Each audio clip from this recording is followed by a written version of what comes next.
नमस्कार, आप देख रहे हैं न्यूज इंडिया। आपके साथ मैं हूं अभिषेक। 2024 लोकसभा चुनाव से ठीक पहले सुप्रीम कोर्ट ने चुनावी चंदा को लेकर बड़ा फैसला सुनाया।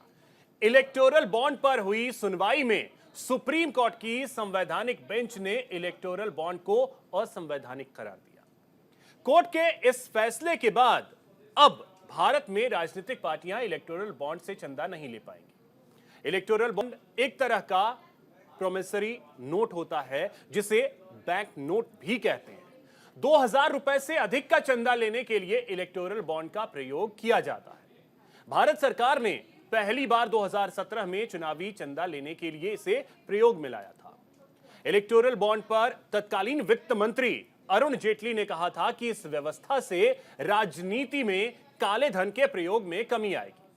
कई दलों ने उस समय इलेक्टोरल बॉन्ड का विरोध भी किया था। आखिर क्या है इलेक्टोरल बॉन्ड और सुप्रीम कोर्ट के इस फैसले के बाद क्या बदलाव आएगा, इस रिपोर्ट के माध्यम से आपको समझाते हैं।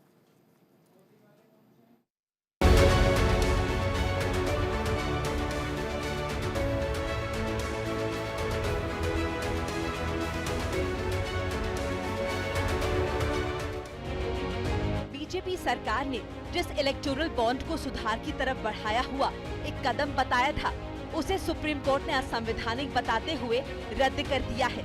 इलेक्टोरल बॉन्ड के खिलाफ एसोसिएशन फॉर डेमोक्रेटिक रिफॉर्म्स ने 2019 में याचिका दाखिल करते हुए इस पर बैन लगाने की मांग की थी। एडीआर का कहना था कि ये बॉन्ड चुनावी सुधार की दिशा में गलत कदम है। सुप्रीम कोर्ट में मामला 4 साल तक पेंडिंग रहा और नवंबर 2023 में इस पर संवैधानिक बेंच ने सुनवाई की। सुप्रीम कोर्ट की संवैधानिक बेंच ने पूरे मामले में 3 दिन की सुनवाई की और 2 नवंबर 2023 को अपना फैसला सुरक्षित रख लिया था। सुनवाई पूरी करने के 105 दिन बाद सुप्रीम कोर्ट ने इस मामले पर फैसला सुनाया है। सुनवाई के दौरान इलेक्टोरल बॉन्ड के खिलाफ दलील देते हुए वकील प्रशांत भूषण ने तर्क दिया था कि इस व्यवस्था से सत्ताधारी दल को ही फायदा हो रहा है। एडीआर के मुताबिक 2017 से 2022 तक इलेक्टोरल बॉन्ड से बीजेपी को जहां 5,271 करोड़ रुपए मिले, तो वहीं कांग्रेस को इस दौरान इलेक्टोरल बॉन्ड से सिर्फ 952 करोड़ रुपए मिले। कोर्ट के फैसले के बाद तमाम नेता और वकीलों ने इस मुद्दे पर अपनी प्रतिक्रिया दी है। देखिए, आज एक बहुत ही महत्वपूर्ण फैसला सुप्रीम कोर्ट ने दिया, जिसका कि बहुत लंबा असर होगा हमारी पूरी चुनावी लोकतंत्र के ऊपर। उन्होंने ये इलेक्टोरल बॉन्ड की स्कीम कॉम्प्रिहेंसिवली स्ट्राइक डाउन कर दी है, ये कहते हुए कि इसमें जो एनोनिमस एलिमेंट इन्होंने लाया कि भाई किसी को पता नहीं लगे कि भाई ये इलेक्टोरल बॉन्ड किसने खरीदे और किसको दिए, ये बिल्कुल हमारे जनता के सूचना के अधिकार के खिलाफ है, जो कि एक मौलिक अधिकार है जनता का। और साथ में उन्होंने तो ये जितने भी अमेंडमेंट्स आए थे कंपनीज एक्ट में, इनकम टैक्स एक्ट में, रिप्रेजेंटेशन ऑफ पीपल एक्ट में, सबको रद्द कर दिया है इलेक्टोरल बॉन्ड स्कीम को जो ला रहे थे। तो जिस तरीके से ये स्कीम लाई गई थी उसमें काफ़ी ब्लैक मनी को बढ़ावा दिया गया है। एक ट्रांसपेरेंसी नहीं है इसमें, आप किसी का नाम डिस्क्लोज नहीं हो रहा। इसके पहले नाम डिस्क्लोज होता था और एक निश्चित 2000 रुपये से ज़्यादा आप अगर नहीं दे सकते थे कैश में। अब इन्होंने कितने भी रुपए आप जो है बॉन्ड खरीदिए बैंक में जाके और पार्टी को डोनेट कर दीजिए। इससे ट्रांसपेरेंसी तो पूरी तरीके से खत्म हो गई और निश्चित रूप से कहीं ना कहीं डेमोक्रेसी के लिए बहुत बड़ा खतरा है। तो मैंने इसमें पिटीशन दायर करी थी कि इस स्कीम को रद्द किया जाए। It should be transparent. निश्चित रूप से देखिए, ये तो इम्पोर्टेंट है ही। जब तक नाम डिस्क्लोज नहीं होगा तब तक काफ़ी सारे मुद्दे हैं जो सामने आएंगे और काफ़ी सारी परेशानियों को साथ लेके आएंगे। जितना भी ब्लैक मनी है या मनी लॉन्ड्रिंग है, वो एक बहुत बड़ा मुद्दा है जो इस चीज़ से जुड़ सकता है इन फ्यूचर। आज जो जजमेंट आया है डॉक्टर जया ठाकुर की पिटीशन पे, एक हिस्टोरिकल वर्डिक्ट है और इलेक्टोरल बॉन्ड की स्कीम को वो सेटिसाइड किया है। जो तीनों के तीनों अमेंडमेंट थे, फाइनेंस एक्ट का, कंपनी एक्ट का, पीपल रिप्रेजेंटेशन एक्ट के जो अमेंडमेंट थे, उनको अनकॉन्स्टिट्यूशनल माना है। और ये माना है कि जनता का जो राइट टू नो का अधिकार है उसको सुरक्षित रखना जरूरी है डेमोक्रेसी के लिए, क्योंकि इस तरीके की जो स्कीम थी ये थ्रेट थी डेमोक्रेसी के लिए। उचित फैसला है, सकारात्मक फैसला है, रचनात्मक फैसला है, सही फैसला है, जो लोकतांत्रिक प्रक्रिया की जो पारदर्शिता है उसमें विश्वास रखते हैं। वो सब लोगों को इस फैसले का स्वागत करना चाहिए। और भारतीय जनता पार्टी की ब्लैक मनी कन्वर्शन स्कीम यानी इलेक्टोरल बॉन्ड स्कीम को खारिज कर दिया कि इलेक्टोरल बॉन्ड स्कीम काले धन को सफेद करने का गोरख धंधा है। वोट के बदले में, नोट के बदले में वोट का एक गोरख धंधा है और उसे सिरे से खारिज कर दिया गया है। हम इस सुप्रीम कोर्ट के ऐतिहासिक निर्णय का स्वागत करते हैं। सवाल सीधा है, भारतीय जनता पार्टी को इस इलेक्टोरल बॉन्ड स्कीम से कितने हजार करोड़ रुपया मिला? क्या सत्ताधारी दल ने कोई मेज के नीचे या पर्दे के पीछे ऐसी डील की थी उन सारे कॉरपोरेट से कि आप हमें चंदा दो और चंदे के बदले में उगाही आप इलेक्टोरल बॉन्ड्स के माध्यम से दो? लोकसभा चुनाव से पहले सुप्रीम कोर्ट के इस फैसले से राजनीतिक हलचल तेज हो गई है। इस फैसले का भारतीय राजनीति और फंडिंग पर क्या असर पड़ेगा, ये देखने वाली बात होगी। Bureau report, news India.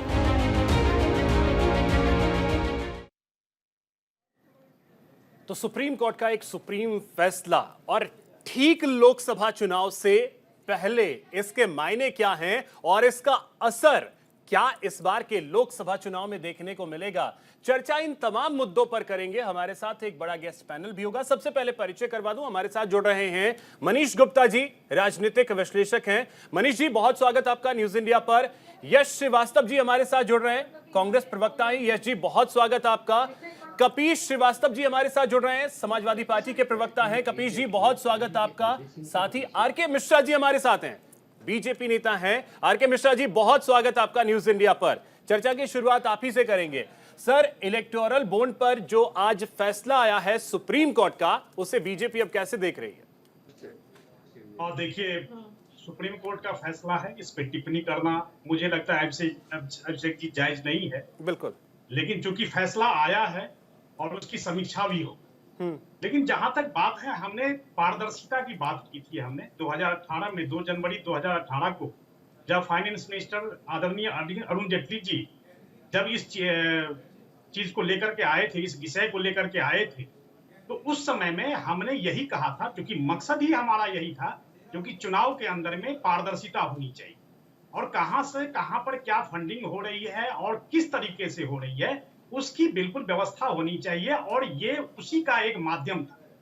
निश्चित तौर पर उसके बाद जिस तरह से पिटीशन लगे और जो सीजेआई ने या सुप्रीम कोर्ट ने जिस रूल का उन्होंने हवाला दिया है, आरटीआई एक्ट 1901 की बात करी है उन्होंने, निश्चित तौर पर कहीं ना कहीं अब इसके ऊपर में देखना पड़ेगा क्योंकि सरकार के क्या स्टैंड होंगे। और निश्चित तौर पर देखिए, हमारा जो मकसद था वो बिल्कुल साफ था। मैं स्पष्ट रूप से कहना चाहता हूं, हमारा लेकिन आरके मिश्रा जी, उस मकसद में कामयाबी तो नहीं मिल रही थी, आप इस बात को स्वीकार करेंगे?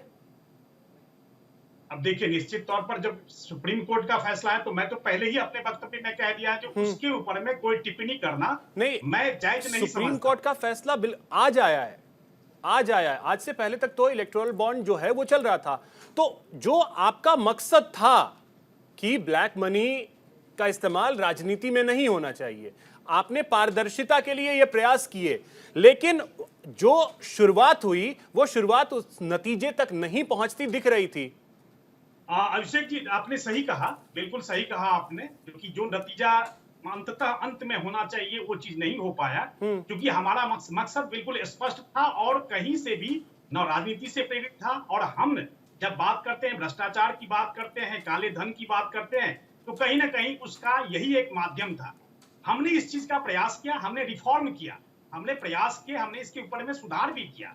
अब देखिए, यहाँ पर जब ये बॉन्ड आया उस समय में तो जो भी पार्टी थी, चाहे वो कांग्रेस हो, चाहे समाजवादी पार्टी हो या आप भाजपा की बात कर लें, सब इस माध्यम से उन्होंने चंदे इकट्ठे किए। ऐसा नहीं है, हाँ, किसी का ग्राफ ज्यादा रहा, किसी का अमाउंट ज्यादा रहा, किसी का कम रहा, लेकिन हमने जो प्रयास किए उसमें कहीं ना कहीं जिस तरह से हम लोगों को लगता है, जो सुप्रीम कोर्ट का जो फैसला आया है इसके ऊपर में थोड़ा सा विचार करना पड़ेगा। आज चूंकि फैसला आया है, सुप्रीम कोर्ट के कोई भी डिसीजन के ऊपर में हमारी टिप्पणी अभी अच्छी नहीं होगी। ठीक है। यश श्रीवास्तव जी, कांग्रेस की क्या प्रतिक्रिया है आज जो सुप्रीम कोर्ट का फैसला आया है? मेरी आवाज आ रही है सभी को? बिल्कुल बिल्कुल आ रही है जी। अभिषेक जी, मैं आपका भला करना चाहता हूं और मैं आपको कुछ पैसा देना चाहता हूं। मैं चाहता हूं कि आप धनवान हो, आप कभी गरीब ना रहें, लेकिन आप कभी भी अपनी जेब खोल के नहीं देख सकते कि आपके पास कितना पैसा आया। मैंने आपको एक कागज की पुड़िया पकड़ा दी है, आप उसको कभी भी खोल के नहीं देखेंगे कि उसमें कुछ पैसा है या नहीं, लेकिन मैं आपको पैसा दे रहा हूं और मैं बिल्कुल ईमानदारी से काम कर रहा हूं। मैंने कोई टैक्स की चोरी नहीं की है, लेकिन आप ये कभी नहीं पूछ सकते कि मेरे पास पैसा आ कहां से रहा है। आप ये कभी नहीं पूछ सकते कि मैं आदमी हूं, कॉर्पोरेट हूं, प्राइवेट हूं, दुकान हूं, फैक्ट्री हूं, क्या हूं। आप कुछ नहीं पूछ सकते मुझसे। मैं आपकी जेब पूरी खोल के देख सकता हूं, आप खुद की जेब नहीं देख सकते। ये मेरी ईमानदारी का परिचय मानेंगे आप? क्या कोई भी साधारण सहज बुद्धि में इस बात को सही मान सकता है? सत्ताधारी नेता जो है वो कुछ भी देख सकते हैं, आपका टैक्स देख सकते हैं, आधार देख सकते हैं, आपके आधार को उठा के बेच सकते हैं, लेकिन आम जनता नहीं पूछ सकती कि हमारा पैसा का आखिर गया कहां, किस चुनावी पार्टी को कितना पैसा किसने दिया। 12,000 में से 11,303 करोड़ कॉर्पोरेट देते हैं और उसमें से अधिकतर पैसा बीजेपी को ही मिलता है। क्यों भाई? क्या देश में और किसी लीनिंग का कॉर्पोरेट है ही नहीं? क्या देश में बीजेपी के अलावा कोई राजनीतिक पार्टी चुनाव नहीं लड़ रही है? नहीं, मालामाल तो सभी पार्टियां हुई हैं, मालामाल तो सभी पार्टियां होने दीजिए अभिषेक जी। बिल्कुल। क्या और किसी को पैसा नहीं दिया जा सकता है? क्या और किसी को कोई पार्टी पसंद ही नहीं है? नहीं। 95% चंदा बीजेपी को मिलता है, 5-10% चंदे में बाकी सारी पार्टियां चलती हैं और उसके बाद भी इन लोगों की भूख खत्म नहीं होती है। और आज ये बात कर रहे हैं कि साहब उस ऑर्डर की समीक्षा करनी पड़ेगी, और उसके बाद ये रोते हैं कि कांग्रेस के समय ये होता था हमारे साथ, वो होता था हमारे साथ। अरे पहले अपनी आरएसएस का आप वजूद बताइए कि आपका पैसा, आपकी ऑडिट, आपकी रिपोर्ट कहां है? जब ये इलेक्टोरल बॉन्ड चर्चा में था तब अरुण जेटली जी मंत्री थे। आरबीआई से पूछा गया कि आप इस पर अपने इनिशियल कमेंट्स दीजिए इस बिल को अमेंड करने के लिए, लेकिन आरबीआई जब इतनी बड़ी चिट्ठी लिख के भेजता है मिनिस्ट्री को जिसमें वो अपनी आपत्तियां जताता है, वो ये कहता है कि इस बिल से foreign funding, illegal funding, politics को अंधाधुंध अनटैप्ड फंडिंग मिलेगी, तो उनको एक पैराग्राफ का जवाब मिलता है कि आप लेट हो गए, बिल तो ऑलरेडी छप चुका। ऐसा ही जवाब चुनाव आयोग को मिलता है। संसद में उस समय के मिनिस्ट्री ऑफ स्टेट फाइनेंस के राधाकृष्णन जी झूठ बोलते हैं कि चुनाव आयोग की तरफ से कोई सवाल उठाया ही नहीं गया इलेक्टोरल बॉन्ड्स पे। और उसके बाद आज जब ये सब खुल जाता है, जब इनकी वो जो पूरी पोल है वो खुल के बिखर जाती है सड़क पे, तब ये सुप्रीम कोर्ट का सम्मान कर रहे हैं। सुप्रीम कोर्ट ने तो इन्हें पेगासस पे भी फटकारा, हाथरस पे भी फटकारा, उन्नाव पे भी फटकार। और इसमें अंतर है, आज जो फैसला आया है उसमें अंतर है। ठीक है यस जी। कपीश जी अब आपके पास आ रहा हूं, समाजवादी पार्टी की क्या प्रतिक्रिया है? क्योंकि देखिए इलेक्टोरल बॉन्ड को लेकर के सुप्रीम कोर्ट का फैसला बेहद अहम है, लेकिन अभी तक पिछले 4-5 सालों में जो स्थिति हमने देखी है, कोई एक पार्टी ऐसी नहीं है, चाहे वो बीजेपी हो या कांग्रेस हो या समाजवादी पार्टी हो, जो मालामाल ना हुई हो इस इलेक्टोरल बॉन्ड से। पार्टी का बता सकते हैं कि हमारी पार्टी को 1% भी नहीं आया, और सरकार में मिश्रा जी ने जांच कर, क्योंकि इनके पास तो सब पता है इनको। मैं दूसरी बात 93% जो ये कह रहे थे हमारे कांग्रेस के मित्र, वो 93 नहीं है बल्कि वो 94% चंदा है जो भारतीय जनता पार्टी को गया है। और 6% में पूरे देश की जितनी पार्टियां लाइसेंसेड है, मनोनीत है और इनके द्वारा वो सबको 6% के अंदर, उसमें कांग्रेस जैसे नेशनल पार्टी जिसने 55 साल तक जो है वो राज किया है इस देश पर और तमाम प्रदेशों में आज भी है। ये एक बहुत बड़ी सोचनीय विषय है क्या ऐसा क्या हो कि इनके पास जहाँ सत्ता है वहां से इनको उतनी नहीं मिल पाई, लेकिन भाजपा को मिल जाए। भारतीय जनता पार्टी जिस समय इलेक्टोरल बॉन्ड डाल रही थी और कह रही थी कि हम चाहते हैं कि चुनावों में सुधार हो, काम वो जस्ट उल्टा कर रहे थे। जैसे 2000 के नोट को इन्होंने ला करके जो है वो बड़ा नोट और प्रोड्यूस किया 1000 से, जिससे और कालाबाजारी की जा सके, उसी तरीके से चुनाव के रिफॉर्म को ना करते हुए चुनाव को और पीछे धकेला गया कि नई साल उससे कमाया कैसे जाए, उसका एक काला धंधा इन्होंने शुरू किया और इसको बकायदा एक मनी बिल के रूप में पेश किया। मनी बिल के रूप में पेश करने का कारण था ताकि इसको राज्यसभा के अंदर डिस्कशन ना करना पड़े और इसको पास ना करवाना पड़े। देखिए, क्योंकि उस समय राज्यसभा में इनकी बहुमत नहीं और इसलिए इन्होंने इस तरह का नियम बनाया कि 20,000 रुपए तक अगर कोई कैश या किसी चेक के माध्यम से कर रहा है तो हम उसका नाम बताएंगे, इसका नाम ये है, पिता का नाम ये, पत्र ये। लेकिन 20,000 रुपए से ऊपर अगर इलेक्टोरल बॉन्ड वो परचेज कर रहा है तो हम उसका कुछ नहीं बताएंगे। तो मैं ये पूछ रहा हूँ कि ये कहाँ से संवैधानिक है? जो हमारा IT एक्ट है, जिसमें इंफॉर्मेशन एक्ट के अंतर्गत धारा 5 में मानी जाती है सूचनाएं, वो जन सूचना को जानने का अधिकार है। ये संवैधानिक एक मौलिक अधिकार है जिससे इन्होंने ये बिल लेकर के आए और साथ ही इन्होंने जो इनकम टैक्स कानून है, जनप्रतिनिधित्व कानून है और कंपनी लॉ है, इन तीनों में परिवर्तन करके संशोधन किया है। और उस समय भी चाहे वो इलेक्शन रही हो, चाहे फाइनेंस मिनिस्ट्री रही हो, चाहे RBI रही हो, सबने अपना विरोध इनको जताया था। अच्छा, तो विरोध इलेक्टोरल बॉन्ड का था या विरोध इस चीज का था कि बीजेपी को ज्यादा पैसे जा रहे थे? विरोध किस चीज का? प्रक्रिया का था। इलेक्टोरल बॉन्ड से कोई दिक्कत नहीं चली। किसको कितना मिलेगा, किसको कितना मिलेगा, ये कहाँ मालूम था जिस समय अधिनियम बन रहा था। ठीक है, मनीष गुप्ता जी, मनीष गुप्ता जी बताइए। ठीक है सर, आता हूँ फिर से। अंबानी साहब को जितना संपदा गई है पूरे देश के अंदर, ये जानने का भी अधिकार जनता को है ना कि उसके बदले में सरकार को कितना चुनावी वैल्यू भी मिला है उन लोगों से। ठीक है कपीश जी, वो क्योंकि ये खुलेआम भ्रष्टाचारी है, खुलेआम कालाबाजारी है, विधायकों को तोड़ा गया है किसी तरीके से, सरकारें तोड़ी गई है इसी पैसे से। ठीक है, अब मनीष जी आपके पास आ रहा हूँ इलेक्टोरल बॉन्ड को लेकर के। गैर कानूनी काम किया जा रहा है। ठीक है कपीश जी, ठीक है। मनीष जी, आज जो सुप्रीम कोर्ट का फैसला है उसे आप किस तरीके से देख रहे हैं? शेख जी, इसके दो पहलू हैं सुप्रीम कोर्ट के जजमेंट के। देखिए, पहली बात, मैं जो कांग्रेस के प्रवक्ता महोदय हैं उनकी बात से शुरू करूंगा। बड़े परेशान होकर कह रहे थे, हमारी जनता पूछ रही थी हमारा पैसा किधर गया। अरे भाई साहब, आपका पैसा था ही नहीं। पैसा उसका था जिसने डोनेशन दिया। अब आपने डोनेशन नहीं दिया तो आप इसीलिए सबका सब उठा के अडानी को पकड़ा दिया आपने।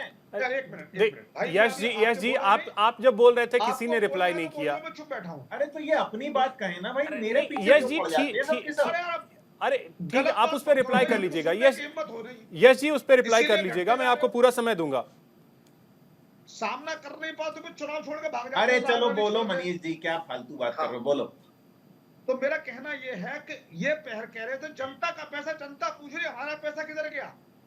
अरे भाई, जो डोनर है उसको पता था वो पैसा कहां जा रहा है। ठीक है, परेशानी इन्होंने कहा हमें पैसा क्यों नहीं मिल रहा, उन्हें पैसा क्यों मिल रहा है। भाई, ये आप अपने डोनर से पूछो कि 6 लोग आपको पहले डोनेशन देते थे, अब क्यों नहीं दे रहे। आप जनता के पास क्यों नहीं जा रहे। के निर्णय पर बैठे हैं या हम लोगों के ऊपर बैठे हुए हैं।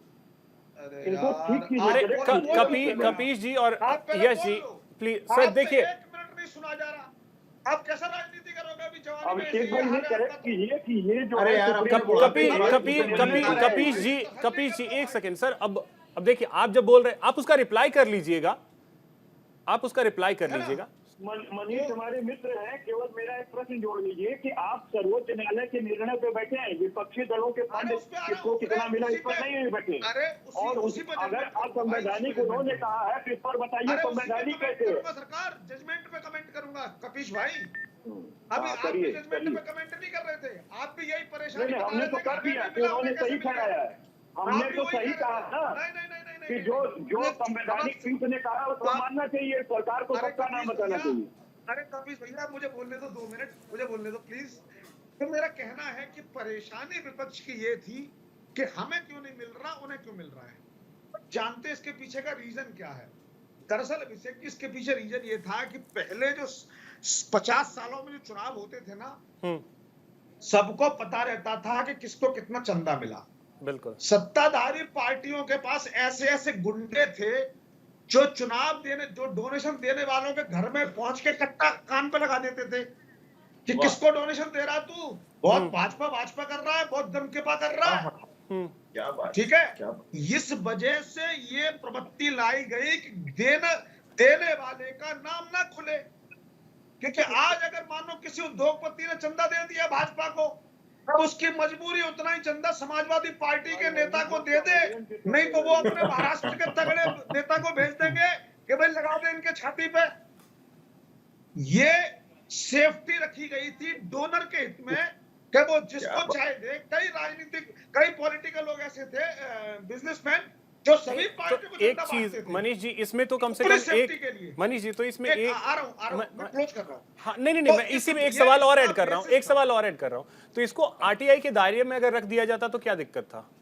आरटीआई के दायरे, बात तो वही होती है ना कि आरटीआई के दायरे में रखने से, हाँ, आरटीआई के दायरे में रखने से बात पब्लिक हो जाती, फिर वापस वही हो जाती, सब लोगों को पता नहीं था किसने किसको चंदा दिया।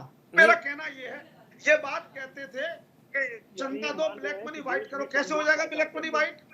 अगर कपिल श्रीवास्तव आज किसी को 20 लाख का चंदा अपने बैंक अकाउंट से देंगे तो इनकम टैक्स में इनको छूट मिलेगी क्या? और छूट मिलेगी तो पता नहीं लगेगा क्या? इनकी परेशानी दूसरी है। नहीं तो फिर ये चीज सर, तो ये चीज मनीष जी, तो ये बातें तो सुप्रीम कोर्ट में भी जो जज साहब हैं उनके सामने रखी गई होगी। बिल्कुल। तो फिर तो कोर्ट ने तो जो फैसला दिया वो असंवैधानिक कुछ सोच करके ही बताया होगा, कुछ खामी होगी इसमें तभी बताया होगा। अरे असंवैधानिक तो इस देश में बहुत सारी चीजें जो धीरे धीरे ठीक हो रही हैं। मानो इस देश का जो जजों के अपॉइंटमेंट करने का सिस्टम है वो भी ठीक होना बाकी है। बहुत सारी चीजें ठीक हो रही हैं। अभिषेक जी, आप और चीजें ऐसी बकवास को आप एंटरटेन कर रहे हैं। नहीं यश जी प्लीज वो मुझे डिसाइड करने दीजिए, मैं थोड़ा ये समझने की कोशिश कर रहा हूँ कि ये समझ। और एक और बात सुनिए, अभी जो मानो सुप्रीम कोर्ट का जजमेंट आया है, अभी इसके पास टाइम है सरकार के पास कि वो 30 दिन के अंदर एक रिव्यू पिटीशन फाइल करे। ठीक है, वो रिव्यू पिटीशन हो, वो सब कुछ हो, लेकिन जो आप ये कह रहे हैं मनीष जी, ये थोड़ा सा समझ मैं भी नहीं पा रहा हूं कि आखिर ये दलील तो दी गई होगी ना कोर्ट में कि हाँ भाई डोनर की सिक्योरिटी बहुत मैटर करती है और डोनर की सिक्योरिटी हम चाहते हैं, इस वजह से हमने ऐसा किया है। तो ये पॉइंट तो कहीं ये सरकारी, सुनिए नहीं मनीष जी, ये कहीं नहीं जो आपने कहा मैं उस पे आ रहा हूं। सरकार का हिस्सा ना आप हैं ना आप विपक्ष का हिस्सा हैं। मैं आपसे यही चीज समझना चाह रहा था कि अगर ये बातें वहां रखी गई तो ये तो कहीं से भी जस्टिफाइड नहीं लगा होगा ना जजों को। मैं समझता हूं सरकार को ये बात रखनी चाहिए। अब उन्होंने रखी है नहीं रखी है तो मुझे नहीं पता, ये तो मैंने अपना आइडिया दिया है। मुझे पता है कि पूर्व उत्तर प्रदेश में, बिहार में कितने बड़े बड़े बाहुबली थे।